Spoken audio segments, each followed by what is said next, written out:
ఇసుక కోట, సముద్రపు అలలు మనం ఎంతో కష్టపడి నిర్మించుకున్నది ఒక్క క్షణంలో కళ్ళ ముందే కూలిపోతే ఏమనిపిస్తుంది? చాలా బాధగా ఉంటుంది కదా. కానీ ఒక చిన్న పిల్లాడు తను గంటల తరబడి శ్రమించి కట్టిన ఇసుక కోటను సముద్రపు అలలు వచ్చి తుడిచేస్తుంటే ఏడవకుండా నవ్వుతూ సముద్రానికి వీడ్కోలు చెప్పి వెళ్ళిపోయాడు. వాడు ఎందుకు ఏడవలేదు? ఆ పిల్లాడి నవ్వులో దాగున్న ఆ అద్భుతమైన జీవిత సత్యమేంటి? అది తెలిస్తే మీరు ఇకపై లైఫ్లో దేనికి చింతించరు. ఒకరోజు సాయంత్రం వేళ సముద్రపు ఒడ్డున ఒక పిల్లాడు ఇసుకలో కోట కడుతున్నాడు. చాలా శ్రద్ధగా గోడలు కట్టి పైన చిన్న జెండా పెట్టి ఎంతో అందంగా దాన్ని తీర్చిదిద్దాడు. దాన్ని చూసి వాడు ఎంతో గర్వపడ్డాడు. కానీ అంతలోనే ఒక పెద్ద అల వేగంగా వచ్చి ఆ కోటను తాకింది. ఒక్క క్షణంలో ఆ కోట ఇసుక మేటలా మారిపోయింది. అక్కడే నిలబడి ఇదంతా చూస్తున్న ఒక పెద్దాయన ఆ పిల్లాడు ఏడుస్తాడని అనుకున్నాడు. కానీ ఆ పిల్లాడు అస్సలు బాధపడలేదు.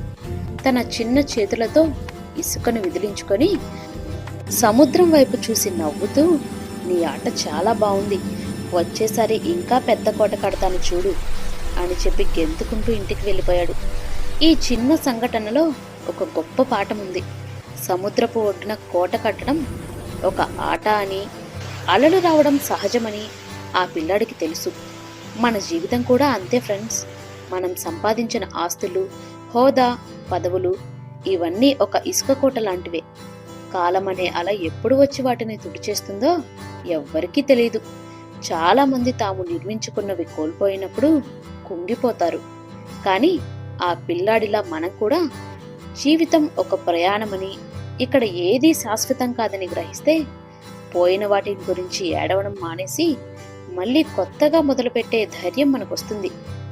ఏది జరిగినా అది సహజమని స్వీకరించండి.